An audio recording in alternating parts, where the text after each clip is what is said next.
What's up, y'all? Steve here again, and I'm just gonna talk about the Dark Knight Returns. Since Batman v Superman is a little over 2 months away, I'm gonna tell you what it's based off of. It's based off of this book right here, The Batman, The Dark Knight Returns by Frank Miller. As you know, The Dark Knight Rises was actually based off of this too, and it was based off of Nightfall. But I'm not gonna get too much into that. But I just want to say Frank Miller, most of his books have been influencing all the dark and all the real gritty things about the Batman movies lately. So it's thanks to this book. So I'm gonna talk about it a little bit. So when back in 2013 at 2013's San Diego Comic Con, when they announced Batman v Superman, they actually didn't announce it. They said this iconic quote from the book, and it goes something like this: "You're beginning to get the idea, Clark. We could have changed the world. Now look at us. I've become a political liability, and you're a joke. I want you to remember, Clark, in all the years to come, in your most private moments, I want you to remember my hand at your throat. I want you to remember the one man who beat you." After that was read, everybody started cheering and everything, because they knew it was from this. And I hate to tell y'all, Batman's gonna win, but there's really no winners or losers in this because they're all going to become the Justice League at the end of this movie anyway. So it's not going to be like the book. So Justice League wasn't even in this. But I'm going to give you a quick rundown of the book. Basically, Batman has been retired for about 10 years or so. He's like 55 years old because he's been in grief because 10 years prior, a Robin had been killed by the Joker. Matter of fact, Jason Todd was killed. He was beaten with a crowbar as his mother watched and smoked a cigarette. And they both got locked in a warehouse, and he left several sticks of dynamite and blew it up. So that's a way to kill somebody. And so in the book, Dark Knight Returns, Batman comes out of retirement because there's no one protecting Gotham City and crimes run amok and blah, blah, blah. So he comes out of retirement, starts doing what he does best. And President Reagan doesn't like this. So yes, this was written in 1986. So that's why President Reagan has been mentioned.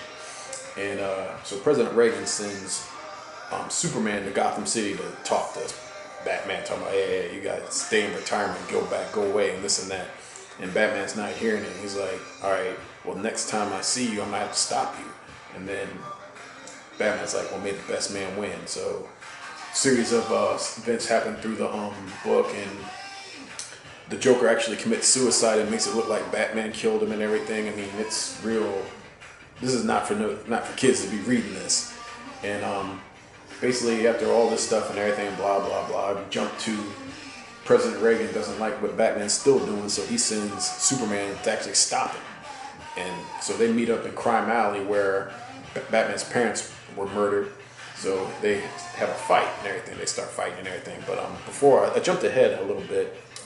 Green Arrow is a part of this too, because he doesn't like Superman. He calls him the schoolboy because he does what he's told. And also Superman had something to do with him losing his left arm. So that's why he's kind of been out of shape and not liking Superman. So basically, as they're fighting and everything, Superman and Batman, Green Arrow shoots a kryptonite arrow at Superman, and he catches it. But little does Superman know, it explodes, and Superman inhales the kryptonite. So, I mean, he was already getting his butt kicked anyway, but this is rest assuring he's getting his butt kicked. So after that, that's when Batman says the phrase, and then, but in the book, Batman fakes his own death. So, because everybody finds out he's Bruce Wayne and this and that, blah, blah, blah. But I have another question. A lot of people say, how can a human beat Superman without kryptonite? Well, the answer is they can't. But actually, Lex Luthor has done it because he's had plenty of power suits to beat Superman. And Superman is just, I don't know. He's not really interesting as a character. That's why I don't care if he gets his butt kicked or not. So, but everybody knows Lex Luthor is is Superman's greatest enemy. But, I don't know, but I hope they do this justice. They actually made an animated movie, part 1 and part 2 of this. It's actually pretty accurate to the book. The only thing they cut out is just some swearing and stuff like that.